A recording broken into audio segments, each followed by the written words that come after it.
Bhayavaha, producing fear, Divi in the sky, Bhumau on the earth, Cha and Paryak from all sides. Translation and purport by His Divine Grace Srila Prabhupada.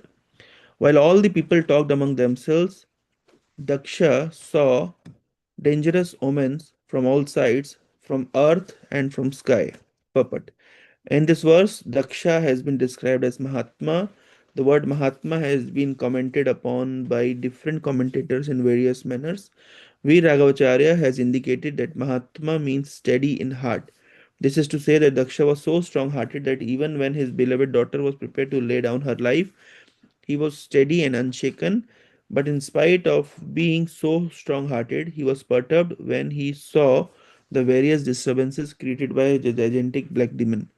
Vishwanath Chakravarti Thakur remarks in this connection that even if one is called Mahatma, a great soul, unless he exhibits the symptoms of a Mahatma, he should be considered as Duratma, the or a degraded soul. In Bhagavad Gita 9.13, the word Mahatma describes pure devotee of the Lord. Mahatma Nasvama Partha Daivim Prakriti Mashita.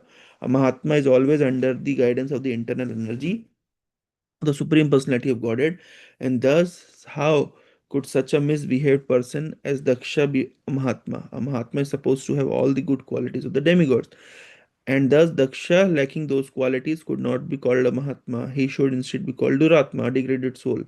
The word Mahatma to describe the qualification of Daksha is used scarcely. हरे ओम अज्ञानतिमिरन्दस्य ज्ञानाञ्जनशलाकया चक्षुरुन्मिलितमेन तस्मै श्रीगुरुवे नमः. Hare Krishna. So we are reading from this particular chapter in here in Srimad Bhagavatam, which describes the entire episode, how Sati laid down her life in the sacrificial arena of the Daksha, and then how Lord Shiva became very angry, and then he created a black demon. So this is the context going on. This particular verse where Daksha is being addressed as Mahatma, so the purport goes in a way that Mahatma is a person who shows all good qualities, but it's ironical that why Mahatma has been used for Daksha in this particular verse. So the answer is he is actually not Mahatma, he is Duratma, but just to poke Daksha, this word has been used. Another reason that is being described by V. Raghavacharya, that why Mahatma is used for Daksha, because Mahatma means steady in heart. So even when Daksha saw that Sati was ready to lay down her life in the sacrificial arena, but still Daksha had no kindness or no compassion towards her, towards his daughter, and he could not show any respect to Lord Shiva. So he was kind of strong-hearted, or the right word, or the more explicit word could be he was kind of jiddi, what we call jiddi, stubborn. So that is why he's used the word Mahatma. But Srila Prabhupada, as he explains, according to Bhagavad Gita 9.3, who is a Mahatma? Mahatma namastu mam partha daivim prakritim ashritah. So now there are, as we all know, that there are three energies of the Lord: the marginal energy, tatastha, that is the living entity of the jiva, then the internal potency and the external potency. So now uh, jiva can take shelter either of the material energy of the Lord, or it can take shelter of the spiritual energy of the Lord. So when some living entity, say, it takes shelters of the spiritual energy of the Lord or the internal energy of the Lord, it is called Mahatma. But when the jiva takes shelter of the material energy of the Lord, it's called Duratma. So this particular verse describes the symptoms of the Mahatma. Mahatma Namastu Mam Partha Daivim Prakritim Ashrita. Daivim Prakriti means the internal potency. So a living entity would take the shelter of the Daivi Prakriti or the spiritual energy is called Mahatma.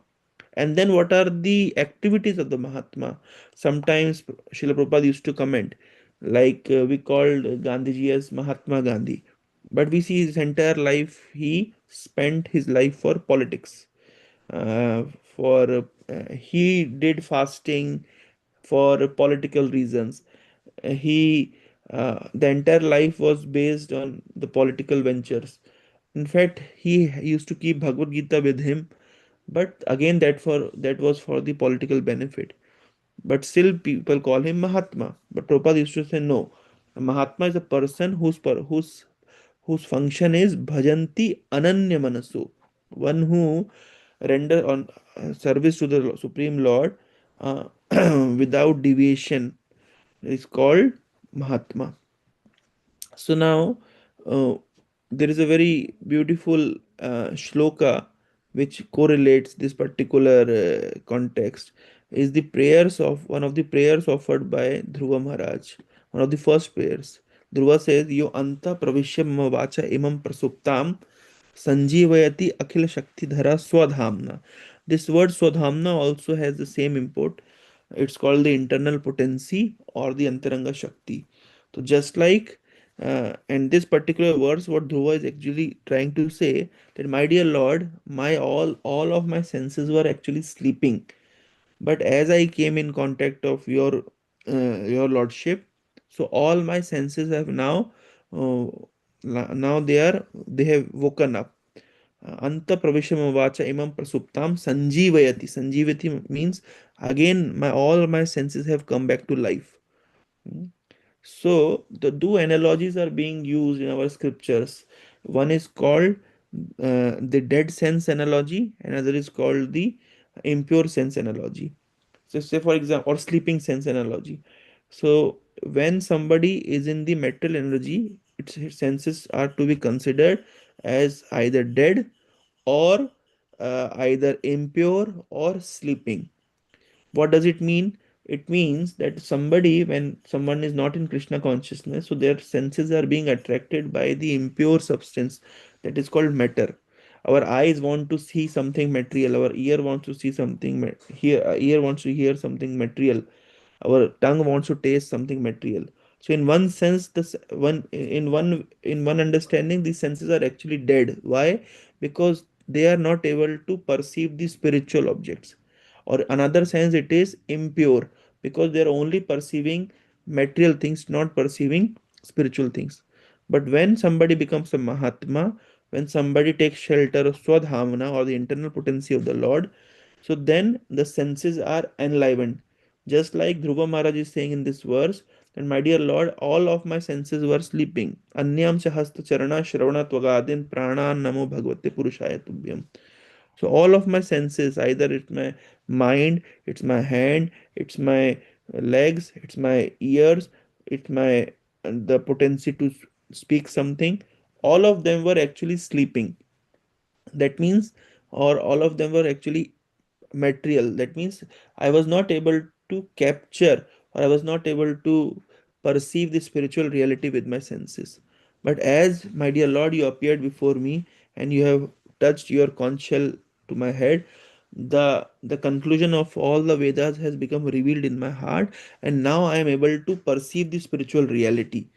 So there is a very beautiful example given. Say, for example, if the entire room is filled with uh, dirty things, but if there is some good flowers somewhere at the corner of the room, so the bumblebees, they will become attracted towards flowers and they'll reject the dirty things laid down in the entire room.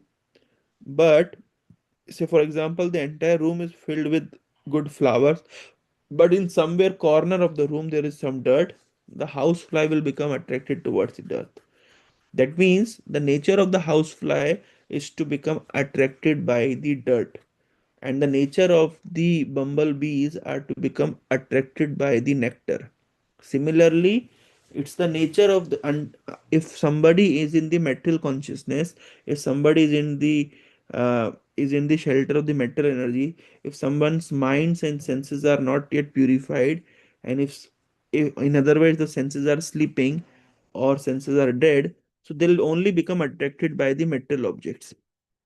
But if someone's senses have become purified, if someone's senses have become enlivened, so then they will become attracted towards the spiritual objects. So Srila Bhakti Tirth Maharaj writes in one of his books that what's the check that we are, or what's the test that we are progressing in Krishna consciousness, that our mind and senses will not become attracted to all those things that we were attracted before, the mundane music, the mundane films and television shows, uh, eating all kinds of nonsense. So after coming to Krishna consciousness, one's senses become purified, and as a result, they are no longer interested in the things that they were interested before. That means now their shelter has changed. From the material realm, they have come to platform of Krishna consciousness.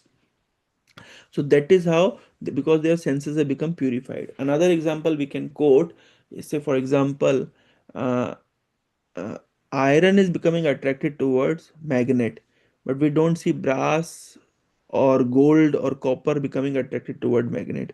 Why? Because it doesn't have the nature of it doesn't have the properties, and thus they are not becoming attracted. Similarly, sometimes iron also doesn't become attracted toward magnet. Why? Because of the rust. So by nature, a living entity is to be attracted towards the Lord, but unfortunately, because of the rust of the material contamination, we are not becoming attracted toward the spiritual energy, or we are not becoming attracted toward the Supreme Lord. So when by the and now, if say for example the iron rod is there and there is rust all over the iron rod, so if somehow we remove that rust, then the iron will automatically become attracted towards magnet. Similarly, when under the divine shelter of the internal energy, uh, if the living entities become purified, all the metal contamination goes, then that natural attraction towards the Lord is reclaimed. Another example has been cited by our acharyas. नित्य सिद्ध कृष्ण प्रेम साध्य कबुनाय श्रवण आदि शुद्ध चित्त करह उदय. The example has been quoted. Say, for example, there is a bulb, and if this bulb it's coated with the black paint, so the light of the bulb will not come out. So we need not have to do anything to. We simply have to remove the black coating, and gradually that light will come out. Similarly, attraction toward the Supreme Lord is there within everyone's heart, but because our heart has been contaminated um, because of the material energy, we simply have to clean up that material. We have to clean up that metal contamination. We have to clean up that black paint out of that bulb, and as a result, the light will come out. So it's not that Krishna consciousness has to be imported. It's only simply we need to remove the metal contamination, and then that Krishna consciousness will become effulgent. So our senses by nature are to be attracted toward a supreme lord, just like iron by nature has to be attracted towards magnet. But because our senses have become impure because of taking shelter of the mental energy, they become impure because of the metal contamination. So there is rust on that on that iron. We simply have to remove the rust, and then iron will become automatically attracted towards the magnet. The senses will become automatically attracted towards the Supreme Lord, and then we can say that now senses have become purified, or senses have become enlivened. Sanjivayati. And this is how a person duratma becomes a mahatma. Duratma means our senses are not engaged in Krishna's service, rather engaged in the service of the material energy, engaged in politics, engaged in sense gratification, engaged in all kinds of nonsense. But then when senses become purified, they become attracted toward the Supreme Lord. As a result, the duratma becomes a mahatma. Now the question arises: what is this international? We call it. We again and again we are taking Mahatma Namastu Mam Partha Daivim Prakritim Ashrita. Daivim Prakritim. Mahatma is someone who take ashray of Daivi Prakriti. The question arises: what is this Daivi Prakriti, and what does it mean by taking ashray of Daivi Prakriti? Here also the word Swadhamna has been translated as by his internal potency. So internal potency. So what does it mean to take shelter of internal potency? What does it mean to take shelter of the divine energy of the Supreme Lord. So what does it mean to take shelter of Daivi Prakriti? So once somebody asked my spiritual master, His Holiness Bhakti Charu Maharaj, what exactly meant by internal potency or Daivi Prakriti. So Maharaj said internal potency or Devi Prakriti is nothing but association of pure devotees of the Supreme Lord. Because as a living entity comes in the association of the pure devotees and started to hear from them, his mental contamination goes away and he reclaim his original attraction toward the Supreme Lord. And therefore, we can find out this very particular in this particular series of prayers that are being offered by Dhruv Maharaj. First, he is talking about taking shelter of the internal potency, Swadhamna, and in the midst of his prayer, he said, "My dear Lord, I actually do not want, I actually do not want anything from you. I simply want the association of your devotees because in association of your devotees, I can just see 11 text. He's saying, Bhakti muhu pravatam twai me prasango bhuyad anant mahatam amalashyanam yenanjasa ulvanam uru vyasanam bhavabdim neshe bhavad gunakatham. So, so the process is if somebody wants to take shelter of Swadhamna or somebody wants to take shelter of the internal potency, if somebody wants to take shelter of Devi Prakriti, what exactly Devi Prakriti means? Devi Prakriti means association of pure devotees. And therefore, Dhruva knows that earlier my senses were not attracted toward the Supreme Lord, but now they have become enlivened by the mercy of the pure devotee like Narad Muni. So that means, so Narad Muni is the person who is actually cleaning up the rust from the iron, and the iron is now becoming attracted towards the Supreme Lord. Similarly, we see in our own lives when you came in association with devotees. So before that, before coming in association with devotees, our senses were not attracted towards the spiritual reality. Our senses were not attracted towards Krishna. Our senses were not attracted towards hearing his names and pastimes. Our senses were not attracted towards honoring Krishna Prasad. Our senses were not attracted towards serving the great devotees. Our senses were always being, they were attracted towards the material things, sense gratification, and all kind of stuff. That means our senses were dead, our senses were impure, our senses were taking shelter of the metal energy, and our senses were kind of sleeping, and we were called Duratma. But as we came in contact with ISKCON and the devotees here in ISKCON, so our senses become purified, our senses become enlivened.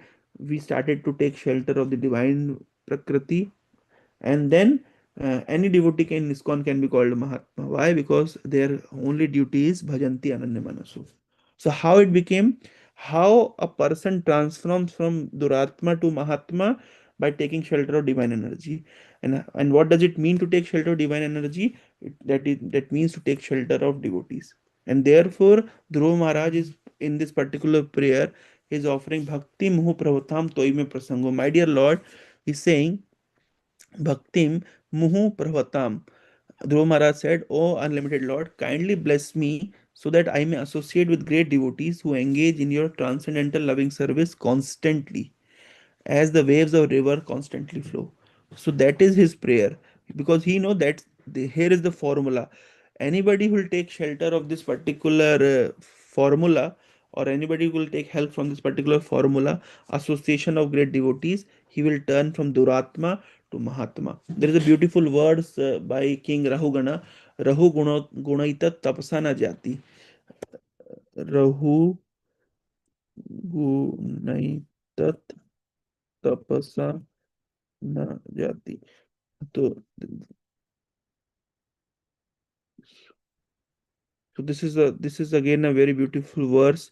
Somebody asked, uh, uh, actually King Rahugan, he asked Jada Bharat, how you achieved such a transcendental position, how you came into shelter of the how you came into shelter of the divine energy, how your senses become purified, and you become disinterested towards material objects, and you become attracted towards spiritual reality. How you could achieve that particular position? So Rahuguna, so Jada Bharat is actually answering Rahuguna ita tapsa na jati na chejya nirvapanat grahitva न च छंदसा नैव जलाग्नि सूर्य बिना महत्पाद रजोभिषेकम. My dear King Rahugan, unless one has the opportunity to smear his entire body with the dust of the lotus feet of the great devotees, one cannot realize the absolute truth.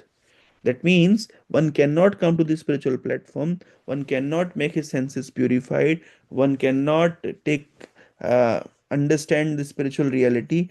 One's senses will remain impure and dead unless one take dust of the lotus feet of the great devotee. So he's so Bharat Maharaj Jada Bharat is saying tapsa na jati. It's not that by severe austerities one can achieve that kind of position. Na chaijya, and not even by worshipping the deity. Nirvapanat, from finishing all material duty and accepting sannyas. And grihat, somebody may say that I have left my home, so will I achieve that position? Rahu, Bharat Maharaj is saying, no, you will not achieve that position simply by leaving home. Okay, somebody may say, I am an ideal householder. Will I achieve that position, that transcendental position? So, Jada Bharat is saying, no, it's not by becoming an ideal householder also. Nacha Chandasa. Somebody may say that I am a very good brahmachari and I am studying Vedic literature very nicely. Will I achieve the transcendental position? No, simply by observing celibacy or studying Vedic literature, you cannot achieve that transcendental position. Naiva Jalagni Surya. Say there are sometime people used to do this kind of austerity in cold January, February days. They used to immerse themselves in water up till neck, or sometime during hot summer they used to surround themselves with the burning firewood and stand in between and do tapasya. So by doing that, will I achieve the transcendental position? No, you cannot achieve transcendental position by doing that stuff also. Then what's the formula? The formula is vina mahatpad rajobhishekam. Your senses will not become purified, your senses will not become enlivened, your rust on the senses will not go away, your attraction for the Supreme Lord will not come, your understanding of spiritual reality will not manifest unless you associate and learn from the great devotees. So that's the formula that has been presented by Jad Bharat to Maharaj Rahugan. That's the formula that Dhruva Maharaj is giving us. That's the formula that Prahlad Maharaj told his father Hiranyakashipu. That is the way one becomes Mahatma. So their whole consciousness turns from Duratma to Mahatma by the simple process of associating with devotees.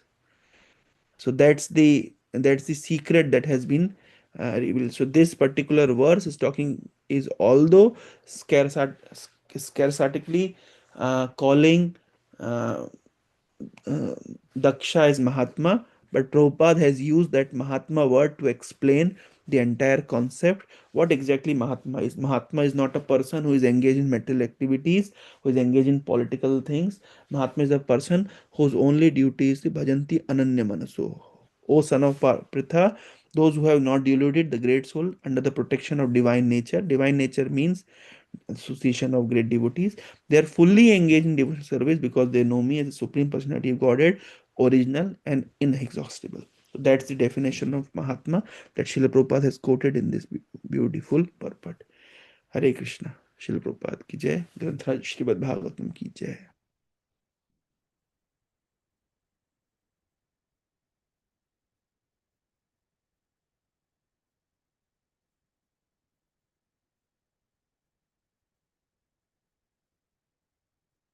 We have a couple of minutes if anybody has any questions, reflections, they can share.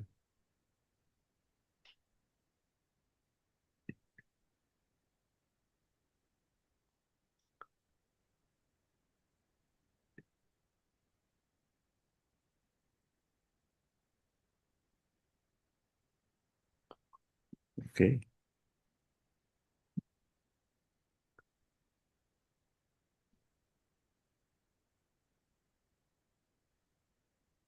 We'd like to wish everybody a safe and Krishna conscious day and week ahead.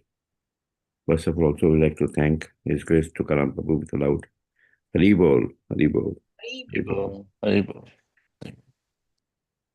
Today, Today evening we have a session by His Grace Vaisheshika Prabhu right here at the temple from 7 to 9 p.m. You all are invited to attend.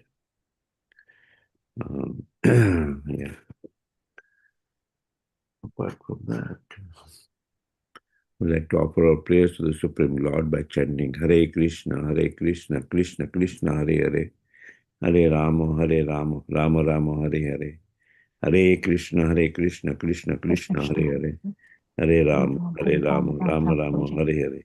Hare Krishna, Krishna Krishna, Hare Hare. Hare Rama, Rama Rama, Hare Hare. Shri Nrsingo, Jai Nrsingo, Jai Nrsingo, Praladesha, Jaya Padmamukha Padmabringam. Ugravira Mahavishnu Jalantam Sarvatomukam Nrsiнгam Bhishanam Badram Nityam Namamiyam. Nrsinga Bhagwan ki Jai, Prahlad Maharaj ki Jai. Let's offer our humble obeisances to all the Samar Vaishnavas.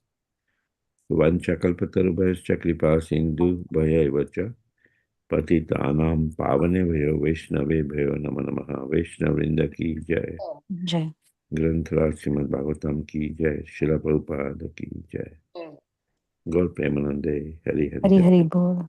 Thank you so much, Prabhuji. Hare Krishna. Thank you. Thank you, Prabhu. Hare Krishna.